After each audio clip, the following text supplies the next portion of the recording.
Right. ఒక పక్క future city అని చెప్పి డెవలప్మెంట్ అని చెప్తా ఉన్నాడు, ఇంకో పక్క ఫుట్బాల్ అని చెప్పి రకరకాల అంశాల మీద రైజింగ్ నెంబర్ 1 తెలంగాణ అని చెప్పి రేవంత్ రెడ్డి చెప్తా ఉన్నాడు. కానీ 6 గ్యారెంటీల విషయంలో అట్టర్ ఫ్లాప్ అయింది కాంగ్రెస్ గవర్నమెంట్ అని చెప్పి ఈరోజు బీఆర్ఎస్వి తరఫున గన్ పార్క్ దగ్గర ఒక నిరసన కార్యక్రమం చేపట్టారు. మాట్లాడదాం. బీఆర్ఎస్వి నాయకులు ఉన్నారు నవీన్ మనతో పాటు. ఏంది దీనికి సంబంధించి ఏం చెప్తావు? ఒక పక్కనేమో మొన్న చూసిరు మెస్సీని తీసుకొచ్చిండు, జాయినర్స్ విత్ రైజింగ్ తెలంగాణ అంటా ఉన్నాడు, మీరేమో 6 గ్యారెంటీలు అడుగుతా ఉన్నారు. ఏంది పరిస్థితి? ఖచ్చితంగా, ఎందుకంటే ఇవి చెప్పుకునే కదా నువ్వు అధికారంలోకి వచ్చింది. నువ్వు పీసీసీ అధ్యక్షుడు ఉండడానికి కేసీఆర్ని పొందబెడితే 4,000 పింఛన్ ఇస్తాడు వాళ్ళకి. మళ్ళీ ఏది మళ్ళీ ఇలా 4,000 పింఛన్, మళ్ళీ మహిళలకు 2,000 ఏది, మళ్ళీ విద్యార్థులకు 2 లక్షల ఉద్యోగాలు ఇస్తాడు సంవత్సరానికి. అవేది నేను అడుగుతా ఉన్నాను. ఏడ రైజింగ్ అవుతుంది? నీ కుటుంబం ఎదగడంలో రైజింగ్ అవుతుంది, నీ కాంగ్రెస్ మంత్రులు ఎదగడంలో రైజింగ్ అవుతారు, కమిషన్లు తినడంలో ఈరోజు రాష్ట్రం అంతా రైజింగ్ అవుతూ ఉంది. ఈరోజు ప్రజలు ఎక్కడ రైజింగ్ అవుతూ ఉన్నారు? ప్రజలంతా కూడా అట్టాడుకున్న పడిపోతూ ఉన్నారు. తెలంగాణను 10 ఏళ్లలో నంబర్ 1 రాష్ట్రంగా తీర్చిదిద్దింది కేసీఆర్ గారి ప్రభుత్వం కదా. ఈరోజు నీ దగ్గరనేమో కోసినా నా దగ్గర డబ్బులు లేవని చెప్తావు. మళ్ళీ ఇలా మెస్సీని తెచ్చి నీ మనవడు నీ సంతోషం కోసం ఫుట్బాల్ ఆడడానికి నీ దగ్గర డబ్బులు ఉన్నాయి, అలాగే అందాల పోటీలు నిర్వహించడానికి నీ దగ్గర డబ్బులు ఉన్నాయి.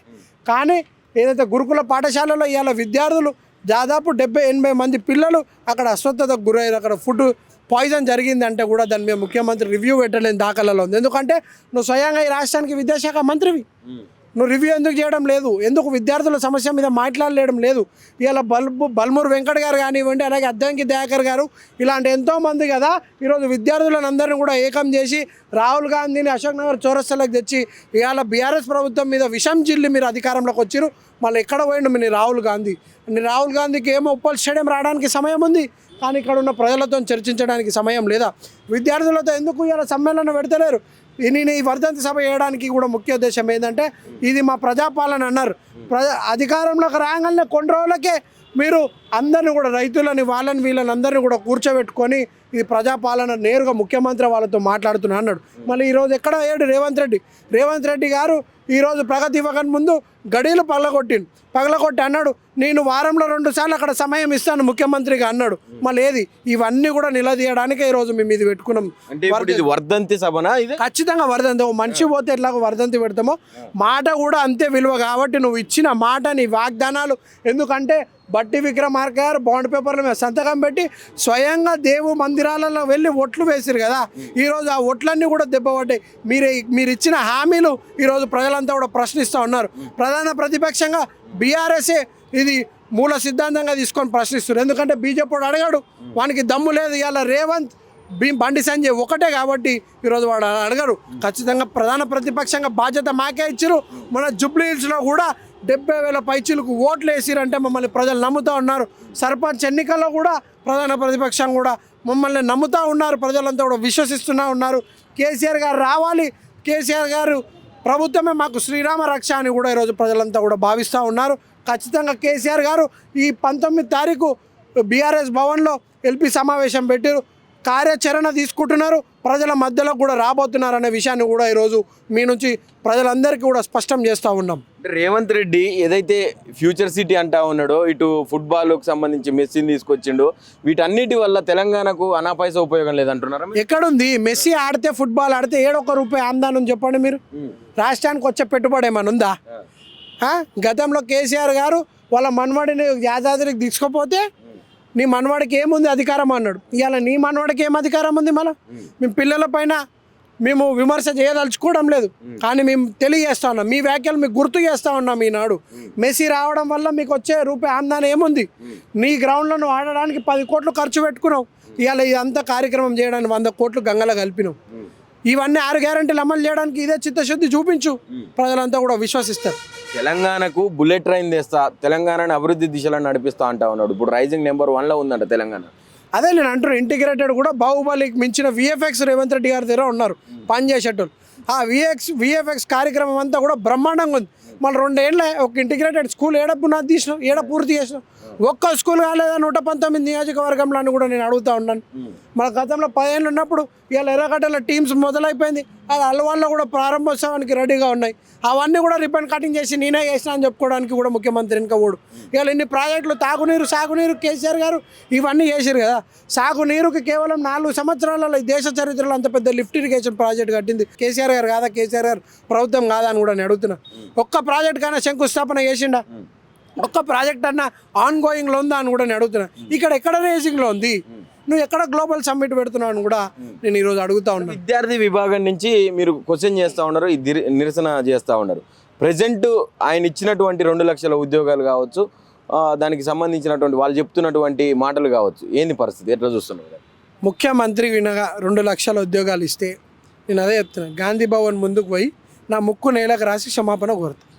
అధికారంగా 1,00,000 ఉద్యోగాలు కాదు కదా, 50,000 ఉద్యోగాలు కూడా 2 సంవత్సరాల్లో భర్తీలు ఇవాళ తీసుకోవడానికి ముఖ్య ఉద్దేశం అదే. రాజీవ్ యువ వికాస్ స్కీమ్ కింద మేము 500 భర్తీ చేసి మేము ఫామ్లు ఫిల్అప్ చేస్తాం. ఏది నీ రాజీవ్ యువ వికాస్? యువ వికాస్ ఆయన వర్ధంతికి వస్తుంది, ఆయన జయంతికి వస్తుంది అని కూడా ఆయన 2 వర్ధంతిలు వాయ, 2 జయంతిలు వాయ, కానీ విద్యార్థులకు మాత్రం కూడా పెట్టుబడి సాయం నువ్వు చేస్తా అన్నది కూడా చేయలేదు. ఇంత సమస్యలు ఉన్నాయి, విద్యార్థుల సమస్యలు, ఒక్కదానిపైన కూడా నువ్వు చర్చించవా అని కూడా మేము అడుగుతున్నాం.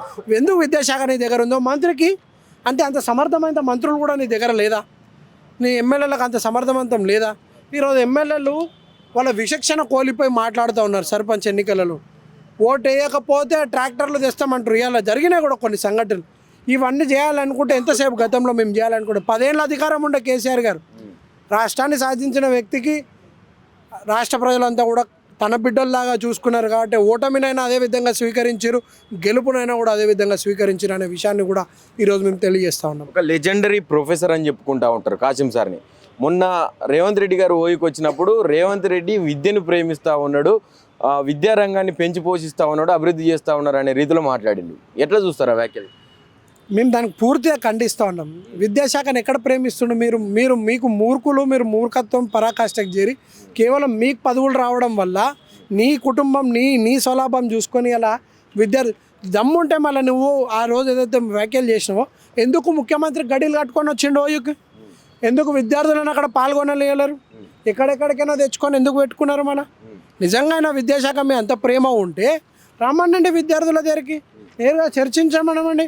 ప్రజాపాలన అన్నారు కదా, ముఖ్యమంత్రి అనేటోడు అన్ని నాలు మళ్ళీ. అంటే ఆ రోజు కూడా ముఖ్యమంత్రి ఓయికి వచ్చిన రోజు కూడా నిర్బంధించారా విద్యార్థులని? ఖచ్చితంగా నిర్బంధించారు. ఎన్ని మీరు చూడలేరు, ఎన్ని సోషల్ మీడియాలో కానివ్వండి అన్నిట్లో కూడా. ఎందుకంటే మెయిన్ స్ట్రీమ్ మీడియానేమో మమ్మల్ని చూపించదు, మా నిరసనను తెలియనియదు.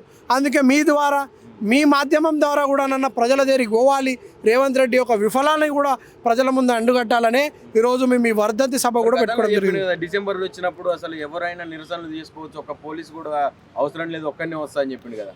ఇవాళ ఎక్కడికెక్కడ నిర్బంధిస్తున్నాడు కదా. మేము ఏదైనా కార్యాచరణకి రూపొందం చేస్తే అక్కడికక్కడ నిర్బంధిస్తూ ఉన్నాడు. ఏడో హక్కుగా మేము కల్పిస్తామన్నారు, నిరసన తెలియని అన్నారు. ఎందుకు మళ్ళీ ఈరోజు గడిలు కట్టుకొని వస్తున్నావు?